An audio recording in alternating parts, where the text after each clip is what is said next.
had a bounce around a few places from then. So how long have you been brewing now? Started in 20, gosh, I guess actually getting a paycheck for it was 2015. I Yeah. helped a few times at a brewery called Destin Brewery, which is, Destin, Florida. Yeah. Helped their first summer, but I was still teaching at the time. So, it was kind of just my little, as a young teacher in their 20s, you pretty much have to have a second job. But on the Sure. plus side, you can have the flexibility to kind of do what you want because it's not your main source of income. Yeah. So I did whatever I could to be around beer.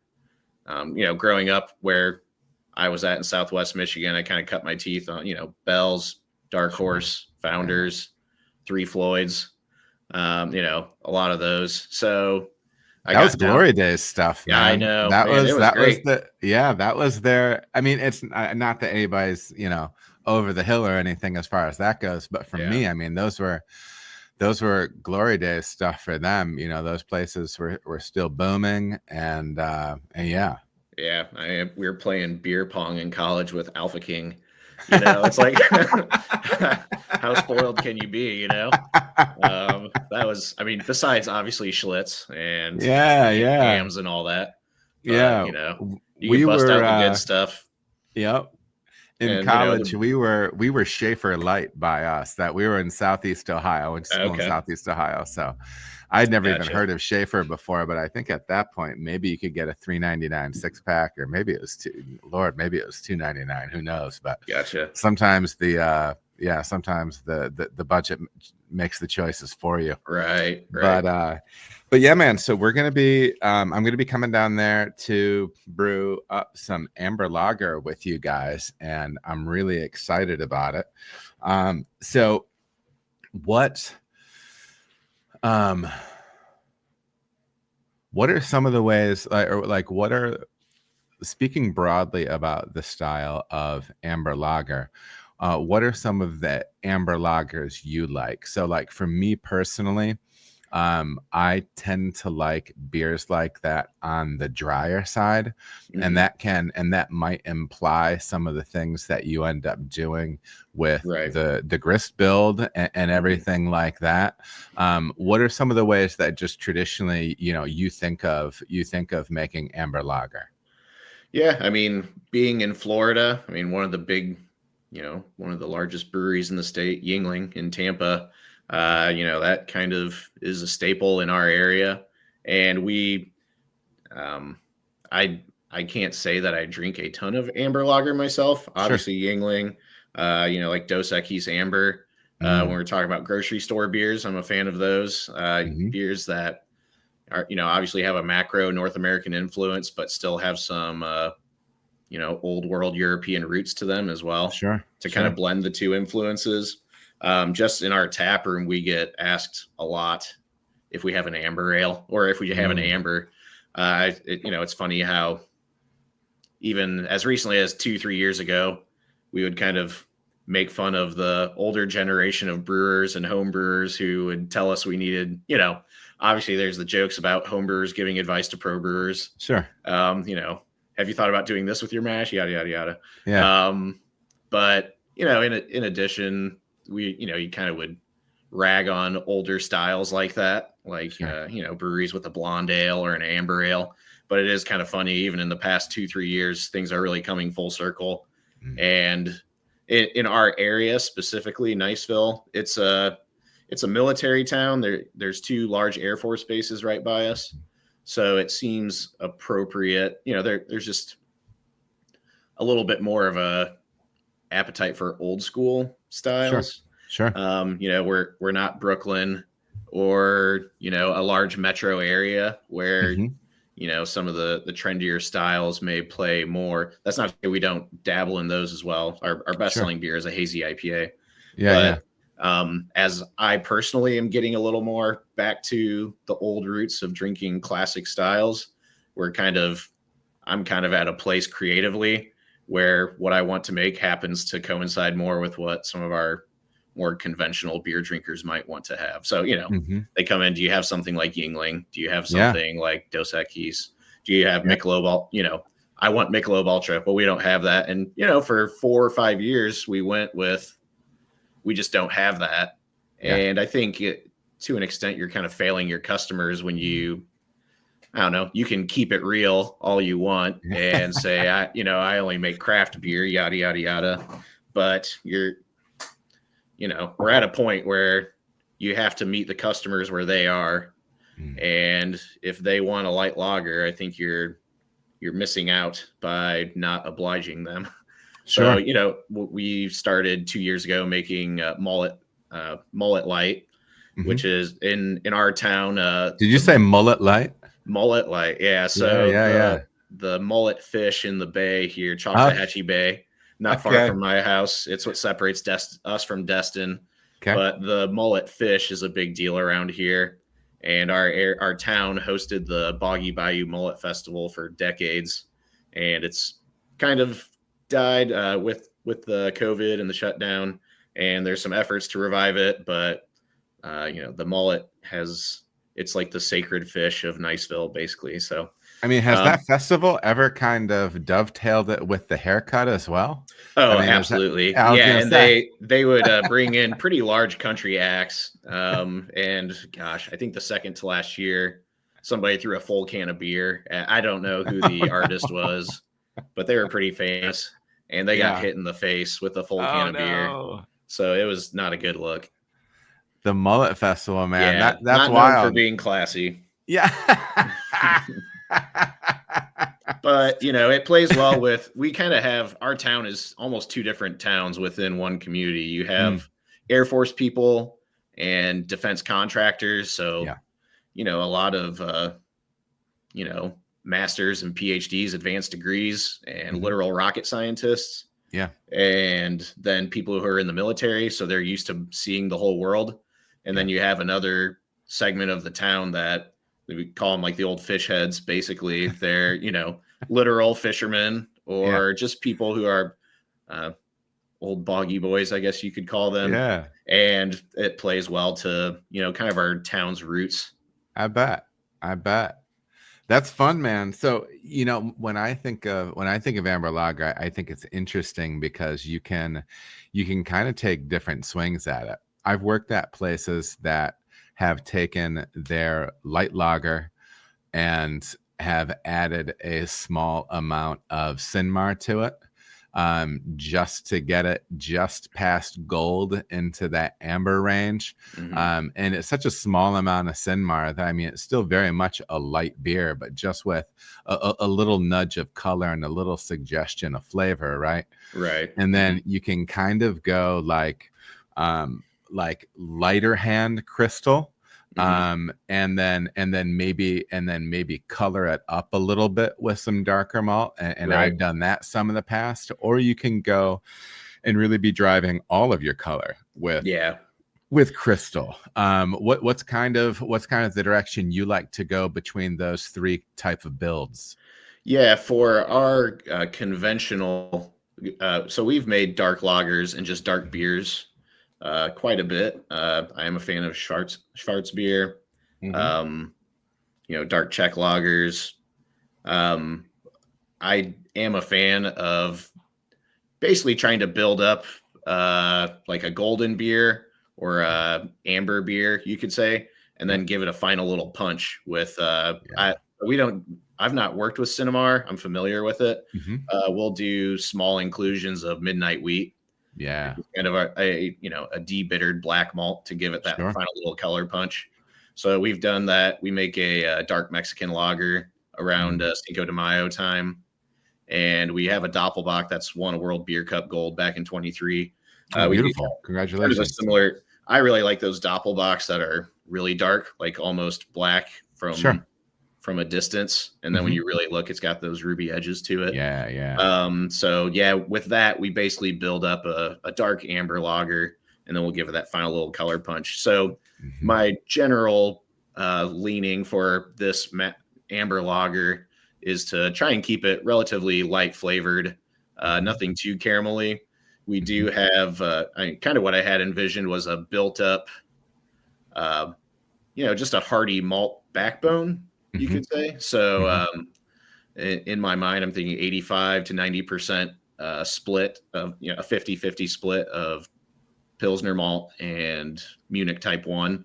Just Yeah, to, yeah. you know, keep it nice and malty, but I mean, practically making a Helles at that point. And then for that, What's the level bond on that Munich that you're talking about? so we use Avant-Garde, and their Type 1, I believe, is 8 to 10. Yeah, yeah, I know yeah. a lot of those, yeah, depending on the maltster, it can change quite a bit. Sure, sure. But yeah, so we'll basically making it in what I have thought is, you know, kind of a golden lager. And Sure. like you said, give it that final little color punch. Yep. I was thinking a little bit more of a caramel flavor. So we have some Munich Dark. So that's a 50 to 60 Lovibond. Yeah. Nothing outrageous on the percentage, probably like 5%. Yeah. And then possibly, if it needs it, a little bit of, as we mentioned, that color punch with a little bit of midnight wheat. Sure. Sure.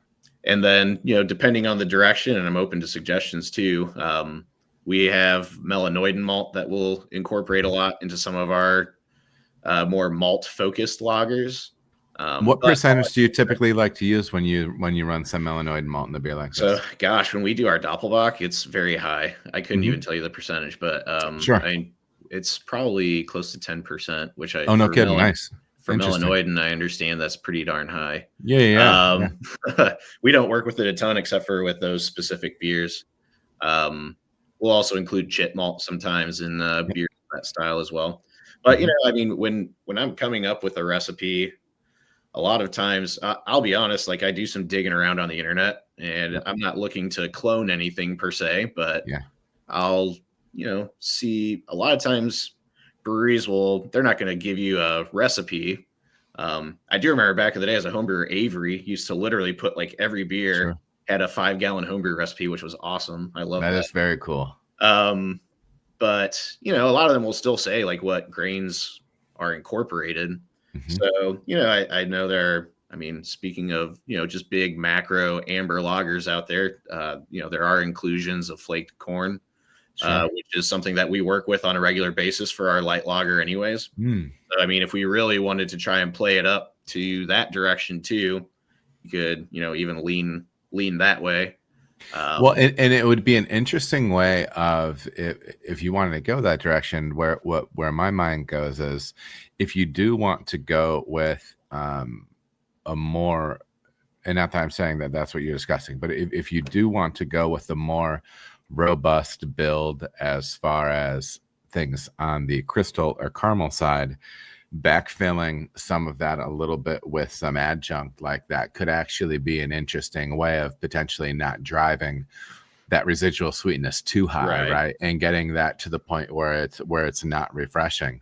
No, I love what you're talking about with this. So I've built these beers different ways over the years, and I've used, you know, pills, and then I've ran some Cara Red, I believe, which is from Wireman, which is I think like a 30 love.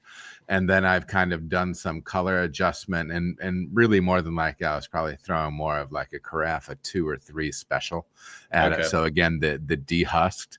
So yeah, I think we're very much in line with that. So yeah, another consideration I will say that I have in the back of my mind is time of year. If I'm releasing an amber lager in May, the way I approach it might be different than an amber lager I release in what's going to be December.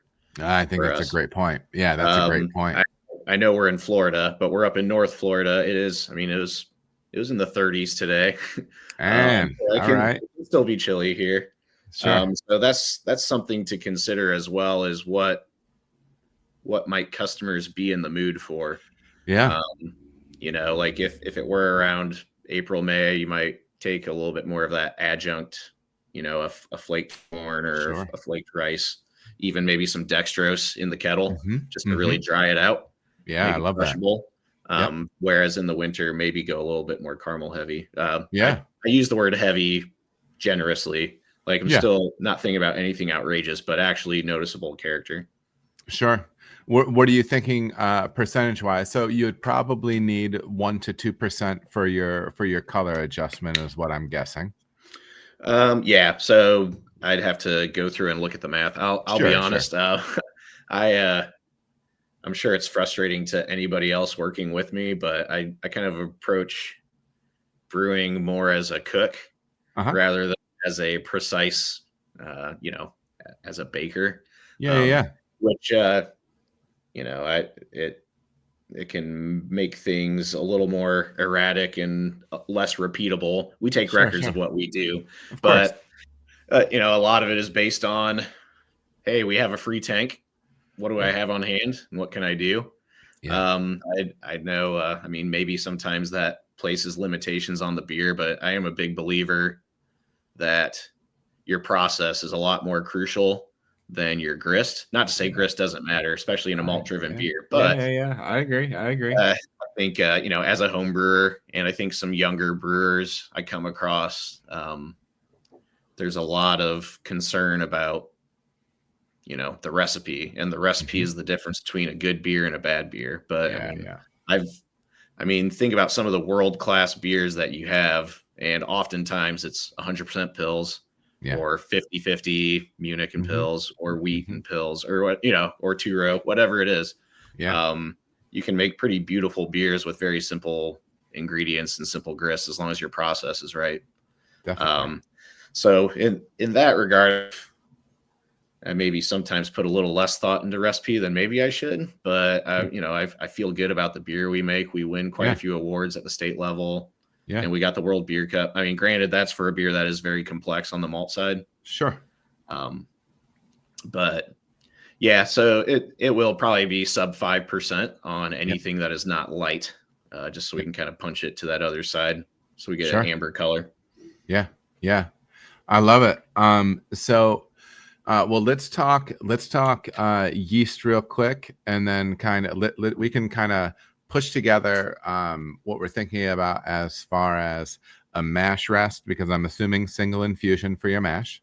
Hmm. Uh-huh. Yep. And then so between that and your yeast strain, those are two variables that can help determine how much that beer is going to attenuate. So what are you thinking as far as a finishing gravity? Because in my mind, once you establish what you want to be doing with a finishing gravity with combining your mash and considering your yeast, then you can kind of figure out where you want to be as far as that IBU level that you're carrying in that beer.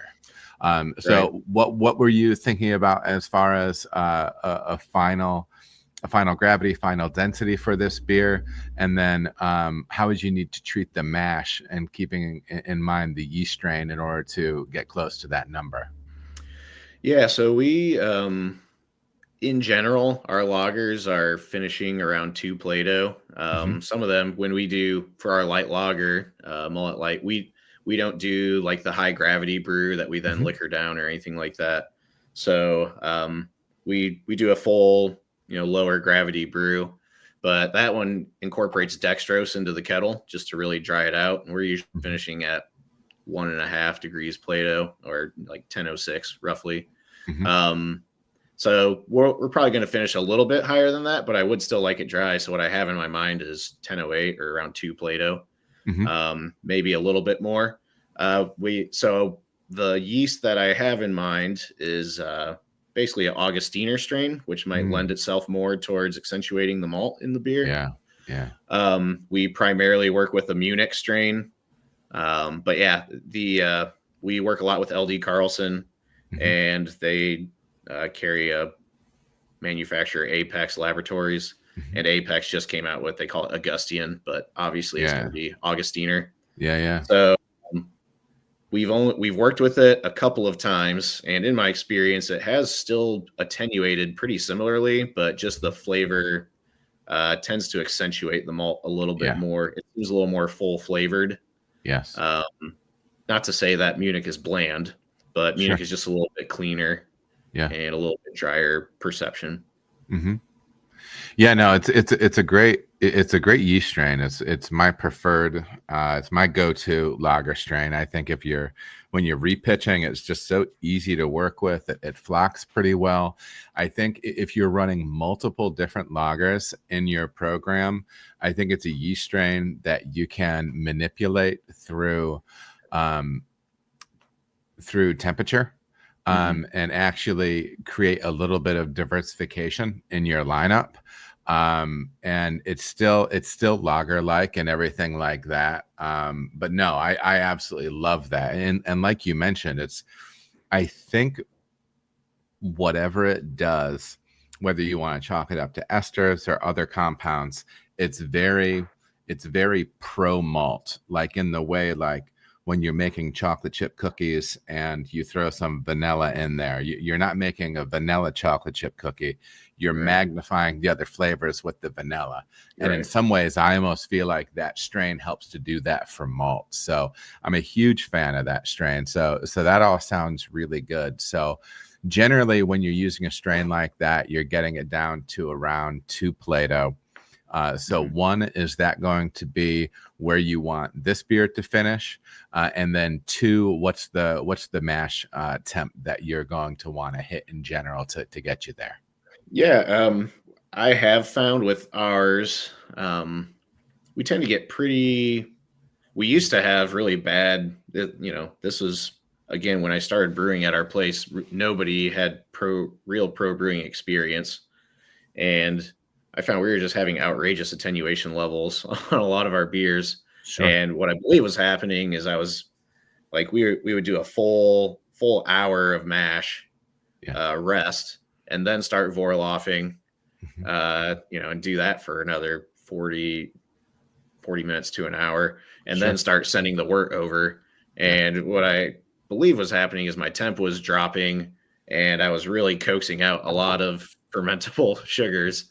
Yeah, I agree, man. Yeah. So I was like, what the hell is going on? I couldn't figure out why we were dropping so dry. And we fixed that problem, and I saved myself a ton of time, looking on forums about, I was just still in that home brewer mindset of, you have to mash for an hour, then you recirculate, but the thing is, like with home brewing, the whole of your liquid is transferred in about 15 minutes. Yeah. Whereas, pro brewing, you still have another hour and a half of potential conversion that could be happening. So now we target about 50 minutes from the time our mash is fully incorporated and mixed, or, when all the water and all the grain is in, we try to shoot for 50 minutes from then to be sending our wort over to the kettle. So that's about a 10-minute stir. And then we stop the rakes. Takes about 5 minutes to get wort into our grant, and then another 35 minutes of Vorloffing, and then it's going over. So that's fixed that problem. And what we found, like we get pretty consistent desired attenuation, running between 150 and 152. So we don't have any, we have no heating source. So there's no rims. Like, we're not sending the wort back through the HLT. It's just a big stainless steel igloo cooler, basically, is what we're working with. So, what we wind up with is what we wind up with. And, again, as a new brewer, I was like, how can you do that? You have to be able to heat up your mash. You must be able to step mash and decoct and all this stuff. But, it was funny, just the things that you learn as you go, and how in some cases it's a lot simpler than you think it would be. Sure. Yeah, man. That sounds awesome. So with the beer finishing in that range with as far as the residual sweetness, and as far as the crystal malt being used, generally, what would you be targeting for an IBU range like this? And where do you like those IBUs to fall in the kettle? Do you like them all up front? Do you like a portion up front and then go throughout? Or what are kind of your thoughts on that? Right. In this case, I might go a little bit higher than we would for our light lager. With the light lager, we're going for very, very low perceived bitterness and hop presence, period. So we use a little bit of Saaz at 60, which, is not going to do a whole lot for bittering. It's more so just to, give it something. That one I think winds up between 10 and 15 IBUs. I'll be honest, I don't track IBUs probably as religiously as I should. I just kind of have in my mind, like, how do I want the customer to perceive the hops, especially on lagers? Yes. And we do on our check pills. And what I might do with this is we will give it a little bit of an IBU backbone with, we use Warrior as just a generic IBU hop. So that way we can keep the hop matter down in our kettle. One thing that I think for breweries to take into consideration too is knowing your equipment. And we have a standalone, not standalone. It's a dual kettle and whirlpool. So we have to whirlpool inside our boil kettle. And on top of that, our kettle, it's 15 barrels and it's electric. So it has 6 15 kilowatt elements that are all protruding out in there. So to be honest, our whirlpool is pretty garbage. We've tried a lot of methods to try and get it better, but that really does drive, in a way, unintentionally has driven the way that our beers are brewed and approached. Sure. We just can't put that much hop matter into our kettle, period. With Dank Side of the Moon, our hazy IPA, sorry, I'm going off on a tangent here a bit. You're good. Go for it. It's a hazy IPA, I think lots of hops. I think we add 6 pounds of hops into our kettle on the hot side. And that's on how big of a system? On a 15. 15, yeah. So, it's, a decent little whirlpool charge, but that's about it. And then, but on the cold side, then we're dry hopping with 110 pounds. Yeah. When we double batch it. So, that's just that's pretty par for the course, I feel like, nowadays anyways. Sure. But it's driven the way that we do things a lot kettle wise. But back to, for this beer, probably 15 to 20, whereas with like our light lager, I might be 10 to 15. So I don't foresee a need for a huge difference. Probably what I do like to do is a little bit more, as you mentioned, like early in the kettle, late in the kettle. I kind of play into, I treat the whirlpool as an extra 20 minutes of hop utilization. Yeah, man. So a lot of times we'll add our bittering at 40 minutes left in the boil. And then we'll usually do if I want it as aromatic as possible, we'll just add it in the whirlpool. If I want the hop bitterness to be a bit more integrated, I just find if you go straight whirlpool, that the hops can be a little fleeting, if that makes sense. Yeah, man. Whereas at 10 minutes, 15 minutes, it's a little more cooked in. Yeah. Well, and you mentioned a good point, because, talking about how you do or don't track IBU. First of all, you're speaking from experience with your system. Yeah. And, I think a lot of times, the only bittering, the only hop charge that I'm really tracking in my mind is that bittering charge in a lot of ways, because that's the most predictive, I think. And I'm also aware that the number is a little bit made up, because so few of us are having those things tested. But what's going to create balance in that beer once you have experience writing recipes, different residual sweetnesses, different bittering levels, things like that. But for me, I found, and you were just mentioning hazy, or even other styles where I'm looking to add hop flavor and aroma late in the kettle.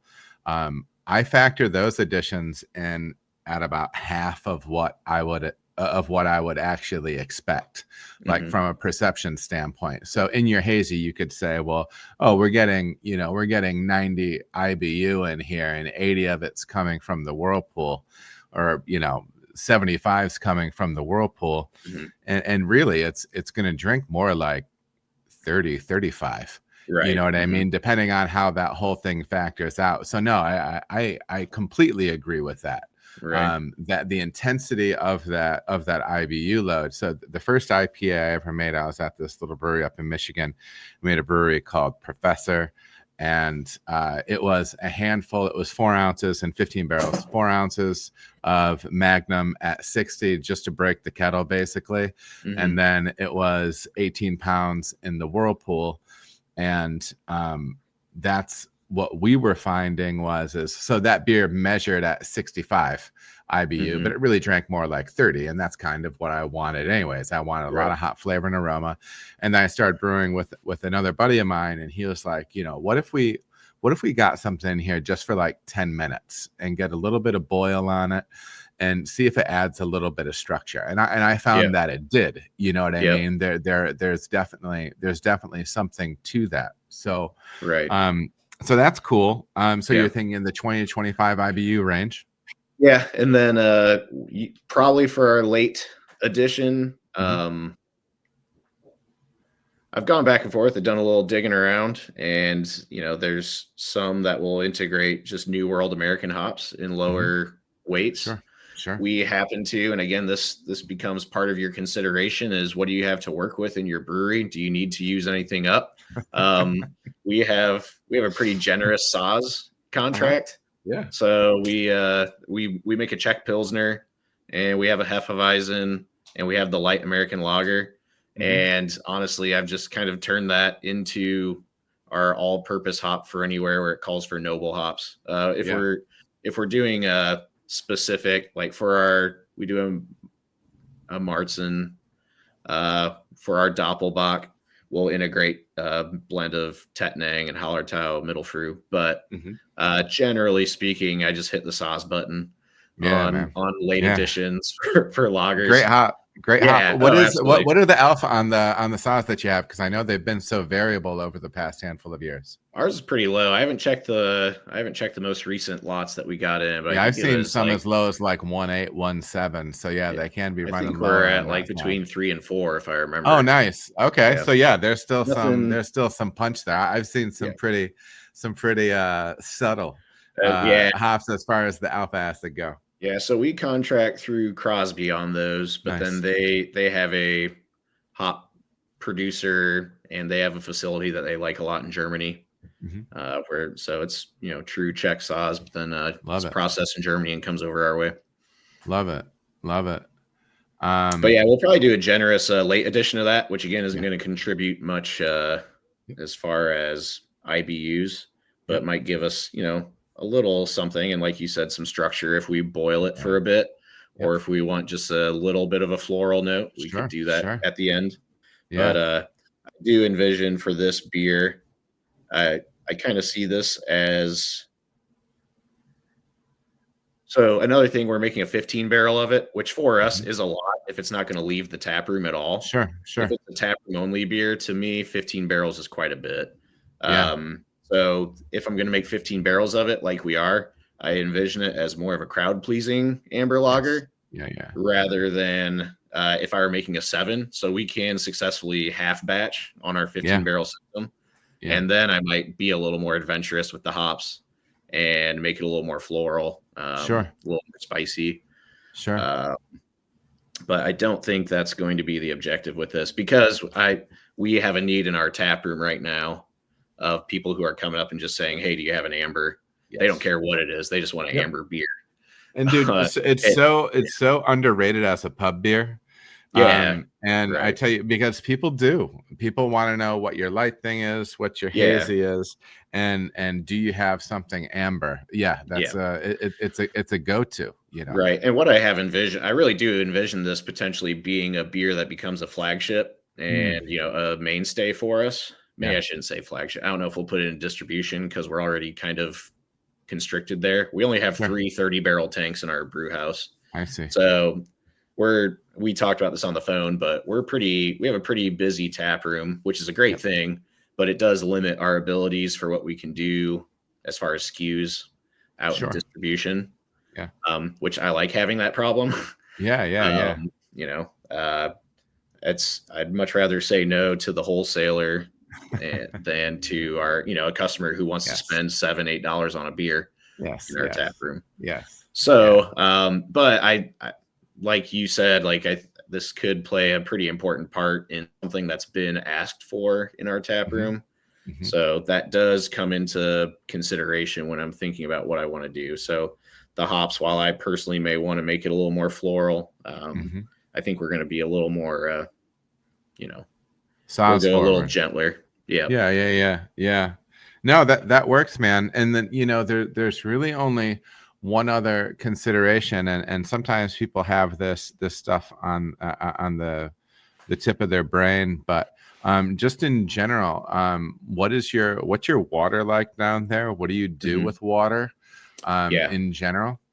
Ours is pretty crazy. So we just use Niceville city water, Yep. which from what I understand comes through aquifer in our area, but it's pretty consistent throughout the year. Yeah. We don't do RO. That's pretty common in our Mm-hmm. neck of the woods. Like Okay. especially if you go to New Orleans or if you go to Yeah. Tampa, Yep. very heavy on the RO, or they'll 50-50 split their RO with whatever they're doing. We Yep. just feed ours through a carbon filter. Yep. And that's it. We have very high residual alkalinity. So I'm like familiar with that. I think 153 on our CaCO3. Yeah. Something crazy. So for our dark beers, it used to be when we were first entering competitions, we were winning awards for our dark beers a lot. And Yeah. I was adding chalk, or what's the other one? Pickling lime. Yeah. So I was trying some of those different things in our mash. Mm-hmm. We have a milk stout that's part of the regular lineup, and we have a robust porter that's part of the regular lineup, and our Doppelbock, and a brown ale. Mm-hmm. So yeah, we do quite a few dark beers. If historically we were letting the water determine what was brewed in Niceville, like it would definitely be a dark beer town for sure. Sure. Because I was doing those, trying to soften, because you read in the forums, you got to add chalk to your stout mash, so it smooths it and rounds it out. But I was doing it and it was almost too smooth, to the point where it lacked complexity. Yeah. So we basically gravitated back towards, we don't do anything to our water for a dark beer. So that's something that I like, kind of in the back of my mind. It's like, should we just do absolutely nothing with the water for an amber lager? But I think that we want a little more brightness to it. So what we have to do a lot of is quite a bit of lactic in the mash, and then we'll often hit it with a little bit of Foss in our whirlpool. Yeah. Just to get that, the final pH into the tank. Yeah. Try to be. I have a buddy in Pensacola who makes some fantastic lagers. He shoots for like 4.9 to 5. I'm okay with like 5.1. Sure. 5 to 5.1 basically. So where do those beers usually end up finishing out for you, pH wise? So for our mullet light, it's actually been very, very low. It's like 4.2, I want to say. Yeah. And So, I know some people that are pushing that even closer to 4 or 3.9 too. I think it's an interesting thing. There's always a range, and I always encourage people to get those beers and take your sample that's at 4.4 and then dose 1 to 4.3, 4.2, 4.1, 3.9, and then taste them and see what it does. And even if you don't end up wanting to take it in that direction, it's so instructive. Yeah. You know what I mean? It's such an interesting thing. One of the intangible things with creating the balance you want, especially in subtle beers. Yeah, and we are at the point where it's funny, we notice when you're getting like a new harvest of barley, the boils just start behaving differently. Our protein levels seem to be up this year compared to what we had been having in the past. So that's impacting things a lot now. So I feel like there's always like a month or two of kind of finding ourselves again. When the new two-row comes in, because we don't do silo, we don't do super sacks. We're 50. We use Breeze for our two-row because we got a good price on it. So 50-pound bags. There's a lot of variation that can occur there. Definitely, dude. Definitely. Well, listen, dude, this is very cool. We originally talked about just cutting this in on some of the brew day, but part of me is thinking we got about halfway through this, and I'm like, Man, I just might release this as a video and a podcast as well. And then if I might use it along with that, because I enjoyed the conversation so much, and I found it so informative. So anyways, yeah, man, I might end up doing that too. Okay. Whatever works, whatever you need. Happy to help. Man, that was a blast. So but yeah, dude, I think that should wrap for what I need today, and then I'll keep you in the loop. I'm going to be heading down there. I'm going to be bringing 4 of my kids down there. I think I'm bringing 4 kids, at least 3. How many do y'all have? We have 6. Wow. We have 6. Cow. Yeah, we have 3 out of the house. Okay, gotcha. So my oldest is going to be 24 soon, and then how's the youngest? 4. Wow. We have a 6-year-old and a 4-year-old. Huh? Yeah, we had a 6-year-old and a 4-year-old as well. Okay. Yeah. So but yeah, so we're probably going to be renting a van. Well, we are renting a van to drive down there. We could do it in like the 7-passenger like Kia Sorento, but that's not what we want to be doing for our 13-hour drive down there. Right. So, yeah, probably not. Yeah, we're gonna get down there. We'll get down there Thursday, and then I'll head over to your place early Friday, and we'll make some beer, man. Sounds good. Awesome, brother. All right, looking forward to it. Yeah, me too, dude. Hold on just one moment, and I'll kill the recording. Oh, it wants to play an outro as well.